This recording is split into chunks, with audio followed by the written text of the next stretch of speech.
Welcome to Deleted Saves. On this episode, Wasteland 2 on PC. The path to sequels and continuing franchises in video games is sometimes fraught with confusion and odd legal or financial decisions. Ever wonder what happened to your favorite game's promised follow-up when it either never comes out or comes out decades later by a different company altogether? Well, that's part of what I'll be discussing today with 2014's Wasteland 2. The story of Wasteland 2 actually begins way back in 1988 with the release of Wasteland, a post-apocalyptic open-world role-playing game set years after a nuclear holocaust destroys the United States.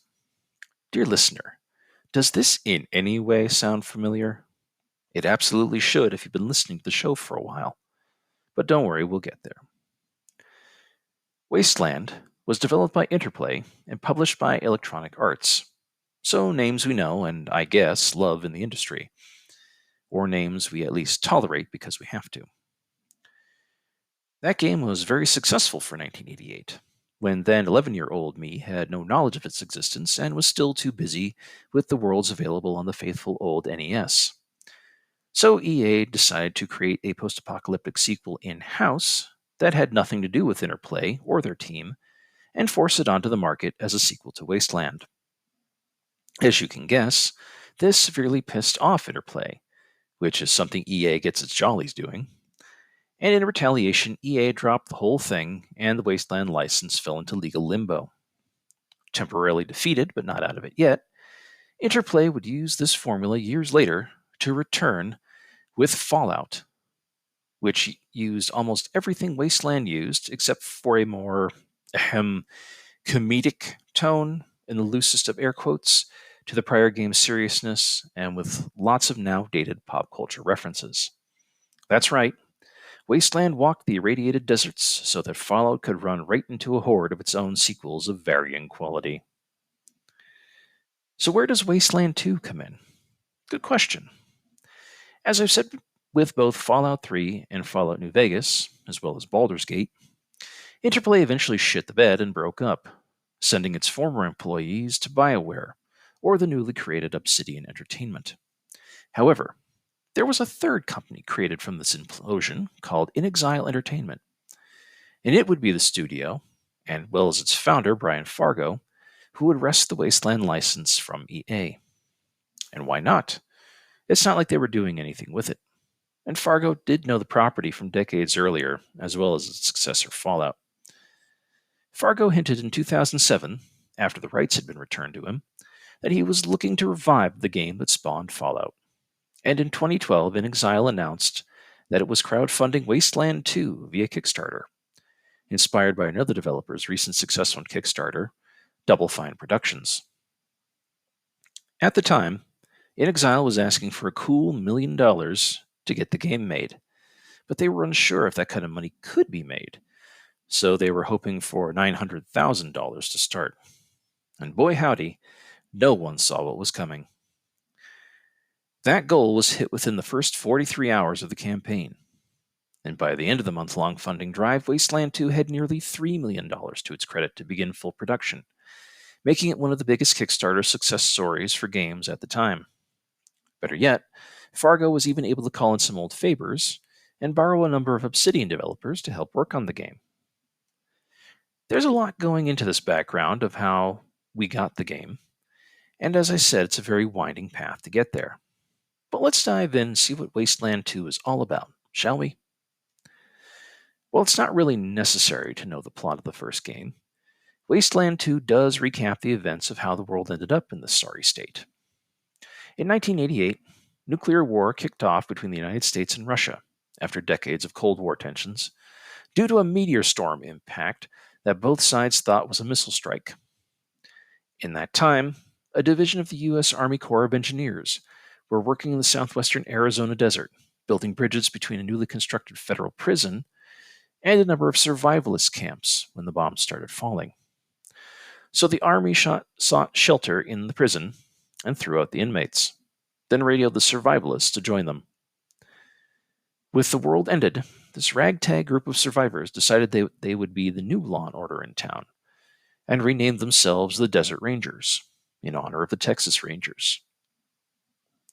But before they could get too much further, a cult of machine worshipping monks calling themselves the Guardians unleashed a crazy artificial intelligence on this post war world, intent on destroying anything in their path, particularly the newly formed Desert Rangers.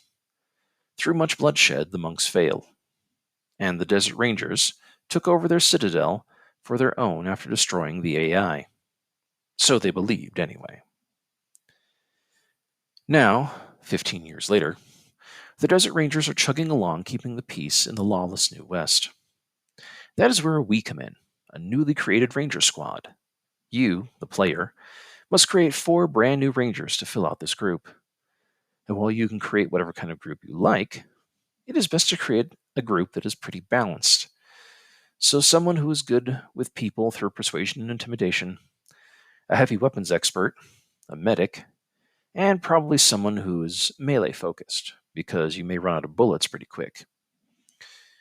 You arrive on the day of the funeral of one of the original party members from the first Wasteland, after he was killed by unknown assailants in the line of duty, following the orders of the leader of the original game's party, General Snake Vargas. God, I love that name. Your first mission from Vargas is to find out who killed Ace, the man they are burying. You don't get 20 steps when an NPC follower demands to join you. She is Angela Death. You heard me right. One of the party members from the previous game as well, now older, wiser, and angrier than ever. Ace was her lover, and she wants blood for this. She will be the first of several NPCs you can recruit to round out your squad of Rangers, making a full party of 7 members, which is an unusual number for an isometric RPG where most parties top out at 6. When you arrive at the location where Ace was found, you come to understand that he was killed not by a man or mutant monster, but by a synthetic man, a machine, which beat Fallout 4 to the punch by 1 year. Angela panics, thinking an old enemy has returned. When you radio back to Vargas, he agrees, and your next mission becomes finding out what the fuck this is all about. Worse, a suspicious radio message has been echoing across the Arizona wastes, calling for the downfall of the Rangers, and your party must complete Ace's mission of installing radio transmitters around the land to triangulate the transmission's location. Well, guess what happens along the way? Shit goes absolutely south. Wasteland 2 comes with choices and consequences as a proper CRPG should, and the first of those begins right now. As 2 of the locations where you must set up radio units, the settlements of High Pool and the Ag Center, are being attacked by raiders or have fallen victim to their own science experiments gone wrong, and you can only save one, or fail to save both. Whoever you choose, you get their claim and loyalty, but the other dies horribly. There is no right or wrong answer here, just more where you want to go and help. Although the loss means the wastelands starve, and the loss of the other means clean water becomes an issue. Once the issue is solved, they then travel to another community that worships an old train and all that is railroad related, even reciting snippets of the legend of John Henry as a type of gospel, only to discover that another of General Vargas's old team members, named Hellraiser, has been torn apart by synths. Now it looks targeted. When the team finally gets to where the last radio device has to be set up, it is a town full of suicidal nuke worshippers. They discover the place is overrun by robots, and only a few survivors are trapped indoors. Once the party finishes the job, the signal's location is determined to be coming from the ruins of Los Angeles, an entire state away. And Vargas sends Angela Death and a far more experienced team of Rangers than your party by helicopter to the city to eliminate the threat. Along the way, they are shot down, and your team is sent to find out what happened. Oh, fucking goody. Once they land in California, well, of course, due to lack of fuel, the party has all new problems. Securing a base of operations, upgrading their gear to be able to penetrate a nuclear fog around LA, solve the locals' problems, and sing the praises of the Rangers, and then set up even more radio signals to reach back to Arizona. They do all this and eventually find a place called Seal Beach is their target, and they are held by a group called the Children of the Citadel, and find two survivors of the previous Guardians in Arizona who have spent the past 15 years preparing an army of robots and other nastiness to come back to Arizona and wipe out the Rangers. Worse yet, an emergency call from Vargas says that while the AI-infused monks are twirling their giant villain mustaches, he tells the party that the dormant Ranger Citadel defenses have turned on and are killing the Rangers, and the players need to get home as fast as possible. When they arrive, most of the Rangers are dead, and the AI at the protected core of the base, named Cochise, and who has created the synth army from the first game, is awake and mad as hell. The only way to stop this crazed machine is to destroy the whole base itself, and with it the remains of the Rangers. I won't spoil the ending here, but let me tell you, it is worth it. Wasteland 2 released first on Steam's Early Access in 2013 and fully in 2014 to generally good reviews. Reviewers enjoyed it and said it was exactly what it was, a branching path computer role-playing game with multiple meaningful choices. And they did very well in an age where a $3 million budget game is small potatoes compared to most AAA titles it released alongside. It made its money back, came with a re-release of the first Wasteland game for modern PCs 30 years after the original release, and a year later it got a director's cut with enhanced visuals, user tools, and modding features, and with release on consoles as well.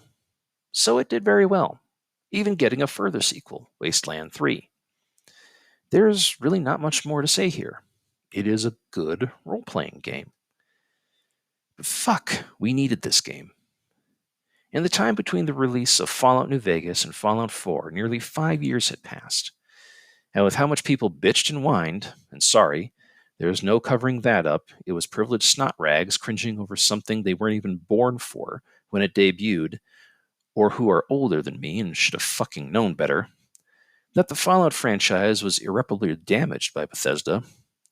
There was a lot of goodwill towards the return of the Wasteland franchise, or at least a genuine curiosity about it. But it's not because we needed another post-nuclear role-playing game. It was because we needed another isometric role-playing game. It had been over a decade since the outstanding success of Baldur's Gate games and their ilk, and the CRPG had quietly faded away in the face of third-person console action games, military FPS games, sports franchises, and whatever the fuck the money men behind the scenes at game companies were chasing that month to make all the money. Divinity Original Sin would quietly debut the same year as Wasteland 2. Pillars of Eternity for not yet another year.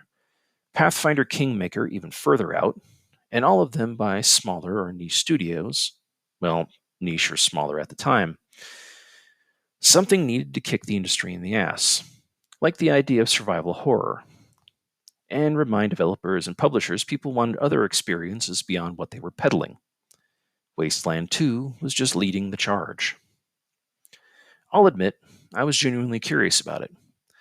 Longtime listeners know I love me a good CRPG, and since it was a newly forged Fallout fan, in myself, it was looking like Wasteland 2 was pressing all the buttons, despite the fact that I bounced off Fallout 1 and 2 harder than the fist of a super mutant. The more I saw of the game, the more I had to have it, and it did not disappoint. The reality of Wasteland 2 is that it works like a tactical RPG with squad management and properly done firearms, in addition to its multiple branching paths and in-jokes. Even on the easiest difficulty setting, the game requires use of the terrain and thinking through battles, of mixing and matching skills to successfully complete objectives. I'm going to reveal a hot take here that nobody is going to like. The Fallout games work better as a dark comedy first/third-person RPG light, where the player can get stuck into the environment, explore nooks and crannies up close, and even stack exploded body parts like a grisly tower for mad giggles.